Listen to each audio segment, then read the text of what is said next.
내 아들 솔로몬아, 너는 내 아버지의 하나님을 알고 온전한 마음과 기쁜 뜻으로 섬길지어다. 여호와께서는 모든 마음을 감찰하사 모든 의도를 아시나니 내가 만일 그를 찾으면 만날 것이요 만일 내가 그를 버리면 그가 너를 영원히 버리시리라. 온전한 마음과 기쁨으로 섬기라 라고 제목을 정했습니다. 오늘 한 절 말씀을 우리가 같이 함께 보았습니다. 이 본문은 다윗 임금이 아들 솔로몬에게 이스라엘 각계각층의 대표들이 모인 자리에서 공식적으로 유언을 남기는 장면입니다. 공식적으로. 자신의 후계자 아들 솔로몬을 향한 다윗 왕의 마지막 유언의 핵심은 뭐냐? 이 한 말, 우리가 읽은 이 한 본문 한 절 말씀의 핵심은 뭐냐면 섬기는 사람이 되라 였어요. 최고의 왕위에 오르는 후손, 후계자에게 섬기는 자가 되라. 이것이 마지막 유언이었어요. 인류 역사에 있어서 기독교가 기여한 가장 큰 공헌이 뭐냐면 섬김의 정신을 가르친 거예요. 그 섬김의 정신의 가장 위대한 텍스트가 뭐냐? 성경이에요. 그리고 섬김의 가장 큰 모델, 모범은 누구시냐? 예수님이세요. 예수님께서 십자가 사건을 앞두고 제자들에게 하신 말씀을 한번 기억해 보십시오. 마가복음 10장 45절 말씀을 읽어드립니다. 인자가 온 것은 섬김을 받으려 함이 아니라 도리어 섬기려 하고 자기 목숨을 많은 사람의 대속물로 주려 함이라. 예수님께서 제자들에게 하신 말씀, 섬김의 핵심적인 말씀. 이 섬김의 출발점이 어디 있습니까? 금방 주신 말씀의 핵심은 뭐냐면 인자가 온 것은 섬김을 받으려 함이 아니라 도리어 섬기려 하고 자기 목숨을 많은 사람이 대속물로 주려 합니다. 이 목숨까지 내어놓는 섬김의 시작점은 어디입니까? 하나님 아버지세요. 하나님 아버지. 신약 성경은 이 모든 것을 한데 묶어서 엑기스로 말하랍니다. 교훈으로 요약하는 말씀이 뭐냐? 죽게 하듯 섬기라. 이렇게 말씀하셨어요. 죽게 하듯 섬기라. 그렇다면 여러분, 어떻게 하는 것이 죽게 하듯 섬기는 것일까요? 어떻게 섬기는 것이 제대로 이렇게 섬기는 것일까요? 다윗은 오늘 본문 말씀 9절 한 절 말씀에서 두 가지를 강조를 해요. 아들 솔로몬에게. 첫째, 온전한 마음으로 섬기라 했어요. 온전한 마음이라는 것은 나누어지지 않은 마음이에요. 이중적인 마음이 아니다. 전심으로 섬기는 거예요. 전심으로. 둘째 강조한 것은 아들에게 기쁜 마음으로 섬기라. 이것은 더 이상 설명이 필요 없어요. 기쁜 마음으로 섬기라. 온전한 마음으로 섬기고 기쁜 마음으로 섬기는 것이 제대로 섬기는. 그런데 두 번째 우리의 의문은 거죠. 어떻게 하면 그렇게 섬길 수 있을까? 온전한 마음으로, 기쁜 마음으로. 우리가 누구를 섬겨야 하는지, 섬김의 대상을 바로 할 때 그렇게 섬길 수 있어요. 온전하고 기쁘게. 섬김의 대상이 누구냐? 오늘 본문에서 다윗은 솔로몬에게 그 섬김의 대상을 누구라고 말합니까? 내 아버지의 하나님을 알라. 이렇게 말해요. 하나님을 알라. 다윗이 아들 솔로몬에게 이렇게 왕위를 물려주기 전까지 평생 동안 겪어온 그 하나님을 내 아들 솔로몬도 안다면, 내가 평생 모셔온 그 하나님을 내 아들 솔로몬이 알게 되면 그도 분명히 나처럼 온전한 마음으로, 기쁜 마음으로 섬길 수 있다는 것을 확신했기 때문에 이렇게 하나님을 알라. 하나님을 제대로 만나면 분명히 이렇게 섬길 것입니다. 하나님을 알라. 그렇다면 여러분 또 궁금한 게 생기지 않습니까? 다윗이 만난 하나님은 어떤 하나님입니까? 다윗이 평생 섬긴 하나님은 어떤 하나님입니까? 그걸 알면 하나님을 바로 아는 거죠. 가장 두드러진 특징으로 세 가지를 꼽으면 다윗의 인생에서 세 가지를 얘기하면 이것은 또 따로따로 놓을 수도 없고 뭐 1등, 2등, 3등을 할 수 없는 거예요. 그냥 세 가지. 우선순위 없이 세 가지. 한 가지는 인자하신 하나님을 다윗은 만났어요.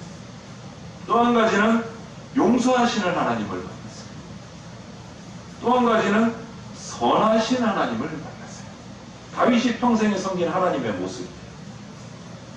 이것을 우리가 하나하나 살펴보면 인자하신 하나님, 이 인자라는 단어가 참 번역하고 설명하기 엄청 힘든 단어예요. 이 인자라는 말. 히브리어 성경을, 원어 성경을 보면 이 인자라는 단어를 헤세드라는 단어로 쓰고 있어요. 이 헤세드라는 단어가 설명하기 힘든 거예요. 그러니까 한글로 번역하다 보니까 최대한 가까운 말이 인자. 헤세드의 하나님. 길게 설명을 하자면 한 번 약속하신 것은 사랑하기 때문에 그 어떤 상황이 오더라도 그 약속을 성실하게 지키는 사람. 하나님의 사랑. 한마디로 성실한 사랑. 성실한 사랑. 그런데 우리 인간의 사랑은 성실한 사랑이 사실은 못 돼요. 모두 조건적이고 상대적입니다. 조건적이고 상대적. 오늘 새벽 말씀에도 그런 우리 속담을 인용을 했는데요. 병이 길면 어떻게 된다고요? 효자 없다. 부모 자식 간의 사랑인데도 이게 관계가 깨질 수 있다. 그 사랑이 깨질 수 있다. 인간의 사랑. 안타깝지만. 그런데 우리 하나님께서는 우리가 잘못하고 방황할 때도 우리를 버리지 않고 사랑하신다. 다윗이 경험한 하나님의 사랑이 바로 이런 헤세드의 사랑이었어요. 인자하신 하나님. 여호와여 주의 인자하심이 하늘에 있고 주의 성실하심이 공중에 사무쳤으며 이렇게 고백을 해요. 하나님이여 주의 인자하심이 어찌 그리 보배로우신지요 사람들이 주의 날개 그늘 아래 피하나이다. 다윗이 이렇게 시편에 고백을 해요. 그가 느낀 하나님의 사랑이에요. 인자하신 하나님. 사실 다윗의 말년은 평탄하지 못했습니다. 도덕적인 실수도 있었고 아들 압살롬의 반역의 그 아픔도 있었고 신하들 중에 배신하는 신하들이 생기는 그런 괴로움도 있었어요. 그랬던 그가 다시 일어서고 재기할 수 있었던 것은 그가 인간적으로 불성실함에도 불구하고 그를 포기하지 않으시는 하나님의 성실한 사랑이 있었기 때문에 다시 일어날 수 있습니다. 우리가 밝아오는 이 한 해 2022년을 하나님을 인자하신 하나님을 알고 예배하고 섬기는 한 해가 되었으면 좋겠습니다. 사람은 사랑해야 될 존재이지만 사실 믿을 수 없는 존재입니다. 저도 저를 못 믿어요. 여러분은 저를 믿으시면 안 돼요. 하나님을 믿으셔야 되고 저는 사랑해 주셔야 돼요. 저도 똑같이 여러분을 대할 겁니다. 인자하신 하나님을 만나고 믿으시라. 두 번째, 다윗이 경험한 하나님은 용서하시는 하나님이세요. 하나님의 용서는 인자하신 하나님의 표현이라고 할 수 있어요. 용서하시는 하나님. 인생을 감옥같이 살아가는 비참한 사람이 있습니다. 어떤 사람이냐? 자신을 용서하지 못하는 사람. 행복한 사람은 하나님의 용서를 경험하면서 살아가는 사람. 다윗은 가장 제가 탐나는, 언젠가 말씀드렸는데 설교 시간에 탐나는 칭찬을 받은 사람이에요. 저는 그 칭찬을 받고 싶은 욕심은, 그 욕심은 제가 아직도 못 버리고 있어요. 다윗이 받은 칭찬이 뭡니까? 하나님이 하신 말씀. 내 마음에 딱 든다. 내 마음에 딱 맞는다. 하나님 마음에 합한 사람. 결코 그럼에도 불구하고 최고의 칭찬을 받은 다윗임에도 불구하고 실수가 있었어요. 그의 인생에. 금방 조금 전에도 말씀드렸듯이 여러 가지 실수가 있었어요. 그랬던 그가 다시 일어나고 회복하고 인생의 말년의 어려움을 극복하고 유종의 미를 거둘 수 있었던 것은 용서하시는 하나님을 만나기.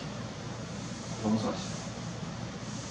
그는 그래서 시편 32편 1절에 이렇게 고백합니다. 허물의 사함을 받고 자신 죄가 가려진 자는 복이 있다. 라고 고백해요. 또 5절에 내가 이르기를 내 허물을 여호와께 자복하리라 하고 주께 내 죄를 아뢰고 내 죄악을 숨기지 아니하였더니 곧 주께서 내 죄악을 사하셨나이다. 이렇게 용서하시는 하나님을 만나고 그분께 의탁해서 그런 유종의 미를 인생에 거둘 수 있었어요.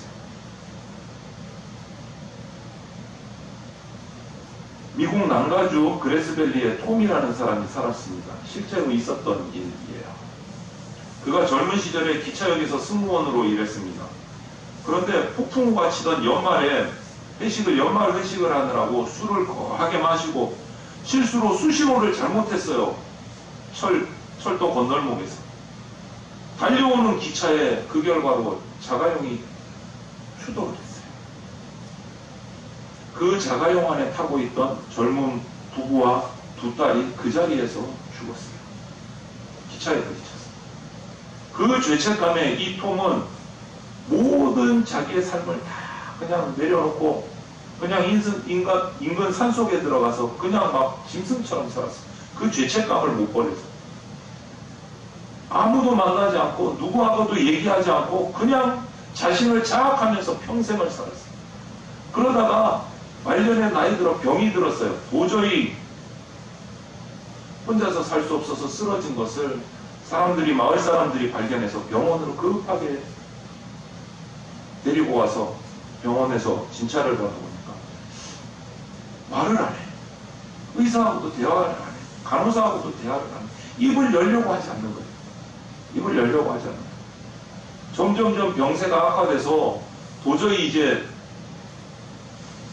목숨이 끊어질 때가 되니까 이 병원에서 의사들이 목사님을 불렀어요. 근처 교회 목사님을 불러서 목사님을 만나게 했어요.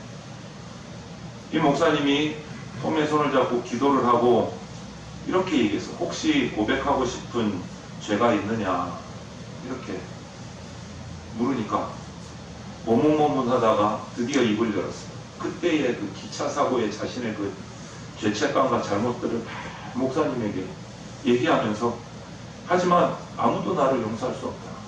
이렇게 얘기를 했다. 목사님이 그 얘기를 듣고 한동안 침묵을 하고 계시다가 다시 그 톰의 손을 잡고 이렇게 얘기를 하십니다. 그날 당신의 실수로 나는 나의 아버지와 어머니와 그리고 나의 두 누이를 잃었습니다. 그렇지만 내가 당신을 용서하고 하나님이 당신을 용서했다면 당신도 스스로 용서해야 됩니다. 이렇게 목사님이 얘기했어요. 그날 이 톰은 용서받은 대로 처음이자 마지막으로 행복한 표정을 지으면서 눈을 감을 수 있었어요. 여러분, 용서는 과거를 청산하고 행복한 미래를 여는 유일한 열쇠예요. 우리가 용서의 하나님을 믿고 바라고 그분을 이 새해에는 만나기를 축원을 드립니다. 그리고 또 한 가지 다윗이 만난 하나님은 선하신 하나님, 인자하신 하나님은 그 인자하심으로 우리를 용서할 뿐만 아니고 우리를 선대해 주세요. 선하게 만나주세요. 하나님의 선하심 때문에 다윗은 넘어졌다가 일어날 수 있었고 환난 중에서 보호를 받을 수 있었고 어려울 때마다 그 필요한 것을 하나님으로부터 공급받아서 회복될 수 있었어요. 그래서 그는 시편 23편 6절에서 우리가 잘 아는 말씀으로 또 하나님을 고백합니다. 내 평생의 선하심과 인자하심이 반드시 나를 따르리니 내가 여호와의 집에 영원히 살리로다. 이렇게 고백합니다. 또 34편에서 또 간증을 합니다. 너희는 여호와의 선하심을 맛보아 알지어다. 그에게 피하는 자는 복이 있도다. 이렇게 말해요. 여러분, 이런 하나님의 선하심을 맛보셨습니까? 그런 경험이 있으십니까? 다윗은 이런 하나님의 선하심을 맛보아 알지어다. 이렇게 얘기했어요. 우리가 이렇게 경험할 수 있어요. 유명한 부흥사 무디 목사님의 성경을 누군가 봤어요. 빽빽하게 줄도 꺼주고 했는데 곳곳에 TP라고 이렇게 대문자로 써져 있는 거예요. TP 동그라미 촥 쳐가지고 곳곳에. 궁금해서 이 사람이 목사님께 물었어요. 목사님, TP 이게 무슨 뜻입니까? 무슨 약자예요? 물으니까 이 무디 목사님 말씀이 Tried and Proved, 한글로 번역하면 적용해 보았고 그것이 사실이라는 것을 경험했다. 그 TP라고 써진 본문을 내가 맛보아 알았다. 내가 경험했고 실제로 해결해 보았다. 맛보아 알았다라고 표시를 해놓은 거예요. 맛보아. 하나님이 사랑하시는 성도 여러분, 2021년을 보내고 22년 새해를 맞이합니다. 이 하나님의 선하심을 마음껏 맛보고 경험하는 한 해가 되시기를 축원을 드립니다. 하나님은 당신이 사랑하는 자녀를 위해서 가장 좋은 것을 예비하시는 분이세요. 야고보서 1장 17절 말씀을 아십니까? 온갖 좋은 은사와 온전한 선물이 다 위로부터 빛들의 아버지께로부터 내려오느니 그런 변함도 없고 회전하는 그림자도 없으시다. 무슨 말씀입니까? 그리고 이 본문 바로 앞에 야고보 사도가 이 말을 붙입니다. 내 사랑하는 형제들아 속지 말아라. 무슨 말이에요? 세상이 좋은 것 주지 않는다는 거예요. 사탄이 좋은 것 주지 않는다는 거예요.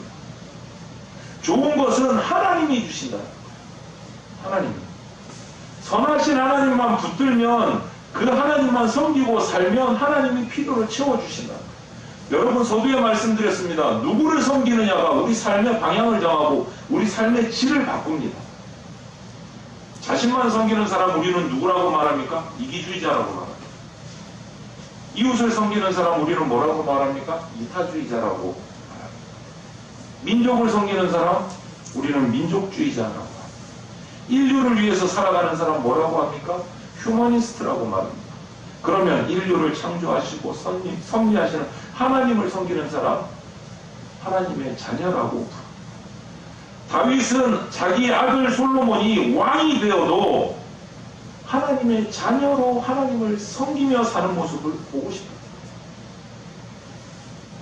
다윗의 유언장은 바로 이겁니다. 내 아들 솔로몬아, 무엇보다도 하나님을 알아라. 무엇보다도 하나님을 섬기라. 어떻게? 온전한 마음과 기쁜 마음으로. 이것이 다윗의 유언입니다. 한 해를 보내고 새해를 맞이하면서 우리가 결단하면 좋겠습니다. 이 시간 내가 먼저 다윗과 같이 하나님을 잘 알고 온전한 마음과 기쁜 마음으로 하나님을 섬기면서 살아서 내 자녀들에게, 우리 다음 세대들에게, 우리 후손들에게 다윗과 같은 유언을 남길 수 있는 우리 부모들이 되기를 바랍니다. 어떻게 해요? 무엇보다 하나님을 알아라. 무엇보다 하나님을 섬기라. 어떻게 해요? 온전한 마음과 기쁜 마음으로 섬기라. 내가 그렇게 섬겼던 것처럼 너도 그렇게 섬겨라 라고 유언을 남길 수 있는 그러한 우리 부모들 세대가 다 되시기를 주님의 이름으로 축원을 드립니다.